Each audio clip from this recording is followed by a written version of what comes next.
શું ગુજરાતમાં ચોમાસું હવે પૂરું થઈ ગયું? સેટેલાઇટની નવી તસવીરોએ દેશભરમાં ચિંતા વધારી દીધી છે. શું સુપર ટાયફૂન બાવીના કારણે ગુજરાતમાં વરસાદ બંધ થઈ જશે? શું સુપર ટાયફૂન બાવીના કારણે ગુજરાતમાં વરસાદ બંધ થઈ જશે? આખું સત્ય જાણીને તમે પણ ચોંકી જશો. અંત સુધી જરૂર જુઓ. નમસ્કાર મિત્રો, ગુજરાત સહિત સમગ્ર દેશમાં ચોમાસાને લઈને એક મોટી અને ચિંતાજનક અપડેટ સામે આવી છે. છેલ્લા કેટલાક દિવસોથી ઘણા વિસ્તારોમાં વરસાદ ઘટી રહ્યો છે. ત્યારે હવે હવામાન વિભાગની સેટેલાઇટ તસવીરોએ નવી ચિંતા ઊભી કરી છે.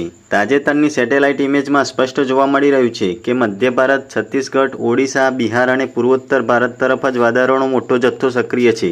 જ્યારે ગુજરાત, રાજસ્થાન, હરિયાણા અને પશ્ચિમ ભારતના ઘણા વિસ્તારોમાં વાદળોનું પ્રમાણ ખૂબ ઓછું જોવા મળી રહ્યું છે. પરંતુ સૌથી મોટો સવાલ એ છે કે આવું શા માટે થયું? હકીકતમાં ફિલિપાઇન્સ નજીક પ્રશાંત મહાસાગરમાં એક અત્યંત શક્તિશાળી સુપર ટાયફૂન 22 સક્રિય બન્યો છે.